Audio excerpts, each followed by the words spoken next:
श्रीलक्ष्मी श्रीमहालक्ष्मी क्षीरसागर कन्यका उत्तिष्ठ हरिसम्प्रीते भक्तानां भाग्यदायिनी श्रीलक्ष्मी श्रीमहालक्ष्मी क्षीरसागर कन्यका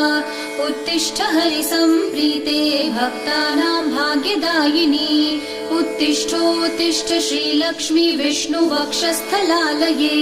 उत्तिष्ठ करुणापूर्णे लोकानां शुभदायिनी उत्तिष्ठोत्तिष्ठ श्रीलक्ष्मी विष्णुवक्षस्थलालये उत्तिष्ठ करुणापूर्णे लोकानां शुभदायिनी श्रीपद्ममध्यवसिते वरपद्मनेत्रे श्रीपद्महस्तचिरपूजित पद्मपादे श्रीपद्मजातजननी शुभपद्मवक्त्रे श्रीलक्ष्मी भक्तवरदे तव सुप्रभातम्।